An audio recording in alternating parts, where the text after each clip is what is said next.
Okay, where am I, Amanda? Right here. Okay, great job. Thanks so much for this very, very detailed and thorough written rationale describing your design decisions. I think that's fantastic. Of course, the most important thing here is describing how the monogram represents your client. You know, what qualities or characteristics of the client are being communicated, and how does your monogram do that? I think that's really the essence of this assignment, and that's no surprise. I mean, I've been saying that now for 3 weeks, right?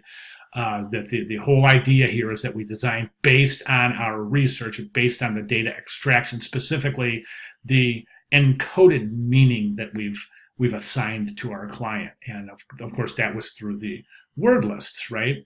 So thank you. I guess what I'm trying to say here is thank you very much for this wonderful written rationale. Let's jump over right. This is great. Let's jump right over to the work here. This is fantastic.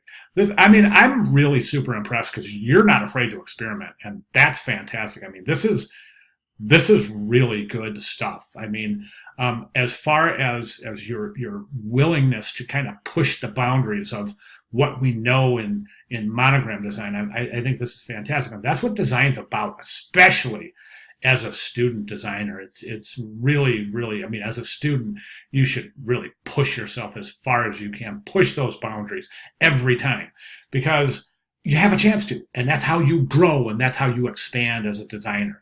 So I'm really, really pleased to see this. My only comment is this: if we were to take the M and just let's remove the P and just look at the M. I'm sorry. It's very lopsided. It's very imbalanced. And right now, I think if we were to look at this M, this thin side right here, along with the extra weight of the horn over here, kind of looks like it's going to make that M kind of tip over this way. I think that by kind of evening out the equilibrium of the M itself, and by that I mean taking this